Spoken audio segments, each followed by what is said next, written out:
Və ilk öncə sizə belə deyim də, ümumi bir məlumat, məsləhət xarakterli bir məlumatlar verim. Deməli, əgər siz müəllimliyə namizədsinizsə, müəllim olmaq istəyirsinizsə, ilk öncə eləyəcəyiniz şey nədir? Bu, 1-ci sinifdən 9-cu sinifə qədər təsvir incəsənət kitablarının əldə olunmasıdır. Yəni, ilk eləyəcəyiniz tez bir zamanda o kitabların, belə deyim, əldə olunmasıdır. Və kitabları əldə eləyəndən sonra siz tək kitab əldə eləməklə yox, eyni zamanda Nazirliyin çərçivə proqramı var. Bu çərçivə proqramlarından tanış olmalısınız. Orada, belə deyim də, imtahana düşəcək və yaxud da düşmə ehtimalı olan mövzular var. Həmin mövzularla tanış olduqdan sonra biz, belə deyim, əvvəllər 1-ci sinif bir o qədər aktual deyildi. Artıq təzə nəşr 1-ci sinif təsvir incəsənət kitabı var və orada olan şəkilləri yaxşı olar ki, əzbərləyəsiniz. Belə deyim, şəkil əzbərləmək məncə o qədər də çətin bir şey deyil. Bunun müxtəlif üsulları da ola bilər, müxtəlif yollarla eləyə bilərsiniz. Ya telefonunuzda skren eləyib o şəkildə baxa bilərsiniz və yaxud da ki, tez-tez PDF şəkildə fırlayaraq, hər dəfə PDF-i belə deyim də, səhifə-səhifə fırlayaraq az-az öyrənə bilərsiniz bu üsulla. Belə deyim, mənim izahlı şəkildə izah eləyəcəyim hissiyə gələk çıxaq. Bu, 2-ci sinif təsvir incəsənət kitabıdır. Və ilk öncə sizə belə bir məlumat verim ki, 2-ci sinif təsvir incəsənət kitabı 2 nəşrdən ibarətdir. Bu, hansı nəşrlərdir? Biz hər iki nəşrlə tanış olsaq, belə deyim, hər iki nəşri oxusaz daha sərfəli olar. Niyə? Çünki biz çərçivə mövzularını, çərçivə proqramlarını biz orada baxanda, orada Bəhruz Kəngərlinin, Əzim Əzimzadənin adlarını görə bilirik. Və bunlar da, Bəhruz Kəngərli olsun, Əzim Əzimzadə olsun, bunlar hamısı köhnə 2-ci sinif dərsliklərində var. Eyni zamanda təzə nəşri niyə oxumaq lazımdır sualını verə bilərsiniz. Təzə nəşrdə isə Maral Rəhmanzadə, Mikail Abdullayev hansı ki, çərçivə mövzularının tərkibinə daxildir. Buradan belə bir nəticə çıxmaq olar ki, biz hər iki nəşri oxusaq daha faydalıdır. Və eyni zamanda xatırladım ki, 1-ci sinifdən 4-cü sinifə qədər, belə deyim, çox düşmür, düzdür də, yəni yuxarı sinif qədər çox əhatə eləməsə də, amma yəni oxuyub tanış olsaz daha məqsədə uyğundur ki, ən azı 3 dənə də olsa, 2 dənə də olsa sual oradan qarşınıza çıxa bilər. Misal üçün, 2019-cu ildə rənglərlə bağlı mövzular düşmüşdü. Düşmüşdü ki, hansı rəngləri qarışdırmaq olmaz. Bu hansı ki, aşağı düzdür, 6-cı sinifdə də var. Amma aşağı sinifdə daha çoxdur. 2-ci sinif təsvir incəsənət kitabında rənglərlə bağlı mövzular orada xeyli şəkildə yazılıb. İnşallah ki, indi izahlı şəkildə onları da bir-bir gələcəm o mövzulara. Bir də düşmüşdü ki, misal üçün, illüstrasiya əyani görünüş olub, illüstrasiyanın mənası, mətnin rəsm vasitəsilə ifadəsi. Bu şəkildə bir sual var idi. Bir Mironun Diskatan heykəli düşmüşdük, hansı ki, biz onu 4-cü sinifdə Ömər Eldarovun, belə deyim, səhifəsində Ömər Eldarovun heykəlinin qarşısında, yanında görmək ola bilər həmin heykəli. Yəni, görə bilərik. Belə deyim, yəni sözümün canı, sözümün belə deyim, əsas məqsədi nədir? Yəni, dediyim odur ki, aşağı siniflərə də baxsaz, lap əla, lap yaxşı olar sizin üçün. Və belə, gəldik çıxaq izahlara. 2-ci sinif təsvir incəsənət kitabı rənglərlə bağlı birinci növbədə mövzu başlayır. Deməli, 2-ci sinif PDF şəkildə açdım, sizin üçün daha rahat olsun deyə. Misal üçün, 2-ci sinif başlayır şəkilli suallarla, 1-ci başlayır biz şəkilli suallara. Misal üçün, burada göstərilir Səttər Bəhluzadənin Amsar bağı. Bu, qeyd edeyim ki, məndə olan 2-ci sinif təzə nəşr kitabıdır. Sonra Lətif Feyzullayevin Yay əsəri var və qeyd edeyim ki, Səttər Bəhluzzadə çərçivə mövzularının tərkibinə daxildir. Yəni, qarşınıza Səttər Bəhluzadənin çərçivədə adı çıxa bilər. Sonra, təbii ki, bir təsvir incəsənət müəllimi akvareldir, guaşdır, pastel boyadır. Bunların ümid eləyirəm ki, məlumatınız var. Akvarel sulu boyadır, daha çox sudan istifadə olunur. Və s. Yəni, bunlar haqqında inanmıram ki, o qədər də dərin suallar düşər. Sizin ilk öncə deməli, burada olan rənglərlə bağlı mövzulardır. Hansı ki, əsas rənglər hansılardır yazır. Yəni, əsas rənglər qırmızı, sarı və göy rənglərdir ki, bunlar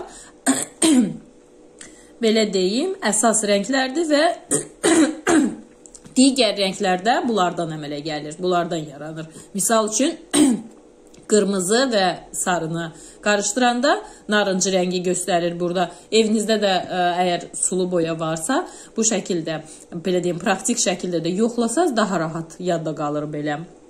Ondan sonra sarı və göyün qarışığından bizə göstərir yaşıl rəngi və digər bir neçə rəngləri də qarışdıraraq necə olur? Yəni, tək fikirləşməyin ki, burada göstərir ki, 2 dənə rəngi qarışdıranda, eyni zamanda 3 dənə də rəngi qarışdıranda bir başqa rəng alınır. Eyni zamanda görürsünüz, burada göylə ağı qarışdırıb, mavi rəngi alıb, qeyd edim ki, göy bir başqa rəngdir, ağ bir başqa rəngdir. Bəzən tələbələr bunları, hər ikisi elə bilir ki, eyni rəngdir. Xeyr, göy bir başqa rəngdir, mavi başqa bir rəngdir. Göylə ağı qarışdırıb, nə alırıq? Mavi rəngi alırıq. Yəni, rənglərə xüsusi diqqət eləyin. 2019-a qədər hər il qəbulda rənglərlə bağlı mövzular demək olar ki, var idi. Sonra gəlir bizdə bir başqa mövzu, isti və soyuq rənglər. Təbii ki, isti rənglər adından görünür ki, bizə istiliyi, belə deyim, günəşi xatırladır. Qırmızıdır, sarıdır, narıncıdır. Soyuqlar isə bizə soyuğu xatırladır. Göydür, yaşıldır, bənövşəyidir, mavidir və s. ki, bunlar bizə qarı və soyuğu xatırladır. Bunlar da asan şeylərdir. Ondan sonra gəlir bizdə növbəti şəkilli sual. Nadir Əbdürrəhmanovun Dağlı Qadın əsəridir. Yaxından göstərim. Nadir Əbdürrəhmanovun Dağlı Qadın. Onun yanında isə Elmira Şaxtaxtinskaya, hansı ki, çərçivə mövzularının tərkibinə daxildir bu rəssamda. Elmira Şaxtaxtinskayanın Bahar gəlir adında əsəridir. Növbəti hissəyə keçək. Növbəti səhifələrdə yenə şəkilli suallarla biz rastlaşırıq və eyni zamanda burada yazır rəngkarlıqda ləkə, fırçanın qoyduğu iz və yaxud da ki, əsas ifadə vasitəsidir. Ardınca bizdə gəlir yenə şəkilli suallar. Arif Əzizin şəkilli sualıdır. Moulin Rouge və digər növbəti Arif Əzizin Ağıllı Tutuquş adında rəsm əsərini biz burada görə bilərik şəkilli formada. Sonra növbəti hissədə yenə şəkilli suallar gəlir, çıxır qarşımıza. Burada gəlir Bağır Maratlının Mənzərə əsəri. Mənzərəni daha yaxından göstərirəm. Növbəti hissədə gəlir Əli Səfərovun Qızıl Payız adında əsəri. Sonra gəlir kompozisiya. Yəni, biz bir rəsmi vərəqdə düzgün yerləşdirməliyik. Hər hansı bir fərqi yoxdur. Nə çəkiriksə çəkək. Görürsünüz, burada da tək ağac çəkib, amma necə düzgün yerləşdirib. Burada tək bir dənə skamya çəkib, necə düzgün vərəqdə yerləşdirib. Yəni, ayrı-ayrı hissələrdir, görürsünüz. Bu da bir ayrı hissədir, bu da bir ayrı hissədir. Rəsmdə neyini? Bütöv bir təsvir yaradıb bu ayrı-ayrı hissələrdən. Yəni, buna da kompozisiya deyilir. Ayrı-ayrı hissələrdən bütöv bir təsvir yaradır. Təbii ki, biz bir rəsmdə tutaq ki, çaydandır, çaynikdir. Misal üçün, yanında bir dənə başqa bir əşyadır. Hər biri ayrı-ayrı, belə deyim də, hər biri ayrı-ayrı hissələr sayılır, hər biri ayrı-ayrı sahədir və bunları neyinir? Vərəqdə bir cəm halda bütöv bir təsviri yaradır. Təbii ki, biz kompozisiya qaydasına mütləq riayət düzgün eləməliyik. Vərəqimizdə təbii ki, tən harda çəkilməlidir? Bax, bir fikir verin. Burada kompozisiya qaydası pozulub. Niyə pozulub? Çünki tən yuxarıdan belə görünə bilməz rəsim. Burada da pozulub.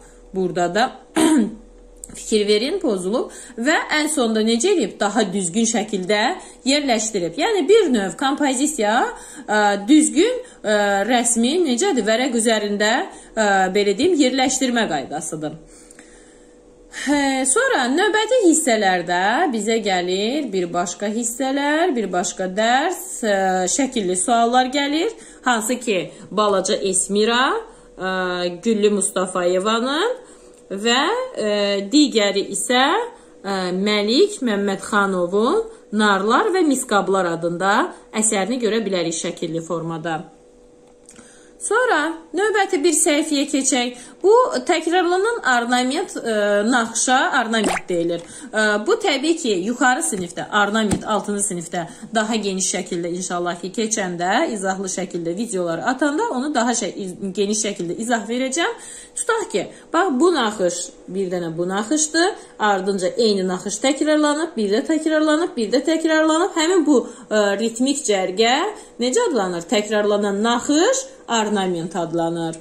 Sonra gəlin gedək başqa bir səhifəyə. Təbii ki, burada da ornamentin növləri inşallah yuxarı siniflərə qalxdıqca nəbati, həndəsi və zoomorfu öyrənəcəyik. Nəbati də gül çiçəklər, budaqlar və digər təsvirlərdə olur. Həndəsi ornamentdə təbii ki, bilirik ki, həndəsi fiqurları olur. Burada da göstərildiyi kimi. Sonra keçirik başqa bir dərsə, simmetriya dərsinə. Bax, fikir verin. Vərəqdə necə olub? Tən ortadan, bir də nədir? Kəpənəyi tən ortadan bölüb. Bu nə olub? Simmetriya xətti olub ki, qatlanaraq üst-üstə, yəni bir təsvirlə o birisi təsvir üst-üstə gəlməlidir ki, buna da simmetriya oxu deyilir. Və keçirik növbəti dərsə. Bu da sadə bir şey olduğu üçün çox dərin izahını vermirəm. Sonra gəlir naturadan rəsm. Baxın, biz universitetlərdə və sair rəssamlıq kurslarında biz necə olur? Gedirik ora kursa, bizdə qoyurlar, misal üçün hər hansı bir naturşik, biz onu baxırıq, çəkirik. Sonra hər hansı bir məişət əşyası qoyurlar, biz onu canlı olaraq baxırıq, çəkirik. Əgər biz qarşımızda olan, bax, burada da tərifi verilir, qarşımızda olan varlıqları təsvir edilməsi. Yəni nədir? Bizim qarşımızda mütləq naturadan rəsmdə hər hansı bir fərqi yoxdur. Nə çəkiriksə çəkək, bizim o naturadan qarşımızda dayanmalıdır. Yəni qarşımızda biz onu baxırıq və görürük, canlı şəkildə çəkiriksə, naturadan rəsmdir. Yəni qarşımızda olan varlıqların təsvir edilməsi naturadan rəsm adlanır. Bu da asandır. Sonra növbəti dərsdə, növbəti hissədə bunlar indi asandır. Animalistik heykəl, animalistik və s. Yəni bunları gələcəkdə keçəsiyik. Bunlar asan şeylərdir. Təsvir sənətinin janrlarında geniş izahatlar verəcəm o barədə. Sonra gəlirik, çıxırıq çərçivə mövzularının növbəti bir rəssamı Mikayıl Abdullayev. Baxın, bəzən tələbələr deyir ki, mən rəsm əsəri əzbərləyə bilmirəm, rəsm əsəri yadımda qalmır. Çalışın ki, rəsm əsərlərini əksinə daha çox əzbərləyəsiniz, daha çox üzərində çox dayanasınız. Niyə bunların üzərində çox dayanmalısınız? Çünki miyin elə çox faizi necədir? Rəsm əsərlərindən bağlı salınır. Bu kimin əsəridir və yaxud da uyğunluğu müəyyən edin. İnşallah gələcəkdə testlər şəklində izahatlar verəcəm. Orada daha ətraflı başa düşəcəksiniz. Hansısa bir rəssamları uyğunluğu müəyyən edin. Mikayıl Abdullayev, Maral Rəhmanzadə, misal üçün Böyük Ağa Mirzəzadə və siz onu neyləməlisiniz? Uyğunlaşdırmalısınız ki, kim kimin əsəridir. Ona görə də rəsm əsərlərini çalışın ki, neyəsiniz? Əzbərə, tam belə deyim, əzbərləməyə çalışasınız. Misal üçün, burada Mikayıl Abdullayevin şəkilli formada mənzərə əsərinə rast gələ bilirik ki, daha çox onu da elə qeyd edeyim ki, Mikayıl Abdullayevin yaradıcılığının böyük bir hissəsi təbiət təsvirləri, yəni mənzərə təsvirləri, dağlar, çaylar, ağaclar və s. Bunlar xüsusi bir yer tuturdu ki, biz orada da Mikayıl Abdullayevin bu mənzərə əsərini görə bilərik. Ardınca bizdə yan hissədə dağlar əsəri var. Bu isə Mikayıl Abdullayevin dağlar əsəridir ki, biz onu şəkilli formada görə bilərik. Sonra keçək növbəti bir səhifəyə. Bu səhifəni də izah eləyim. Videonu bölməli olacağım. Çünki belə deyim, videonu yükləməkdə problem olur deyə biz yarı-yarı belə deyim, izahları qoyacağıq YouTube kanalına. Və qeyd edeyim ki, ilk öncə abunə olsaz, like eləsəz, paylaşsaz çox sevinərəm və faydasını gördünüzsə təbii ki. Natürmort gəlir 11-ci mövzuda. Natürmort gəlir indi bu 6-cı sinifdə daha geniş şəkildə keçəcəyik bunu. Hal-hazırda 2-ci sinif kitabı üçün necə göstərilib? Görürsünüz buradakı məişət əşyaları. Gildən, metaldan, şüşədən, ağacdan, müxtəlif materiallardan belə deyim, məişət əşyalarıdır. Əgər bir təsvirdə qab-qacaqlar, məişət əşyaları varsa, bu natürmort adlanır. Natürmort da burada Davud Kazımovun Zambaq .natürmort adında əsərini görə bilirik ki, üzr istəyirəm. Sonra növbəti səhifədə, növbəti yanında isə Tahir Salahov, inşallah 9-cu sinifdə Tahir Salahov haqqında geniş izahatlar qoyacağım. Tahir Salahovun Çiçəklər, bir də Nardaran adında əsərini görə bilərik. Yəni, hələlik 2-ci sinif üçün bu qədər. İnşallah faydasını gördüksə təkrar edirəm. Like edin, paylaşın. Təşəkkür edirəm dinlədiyiniz üçün. Sağ olun.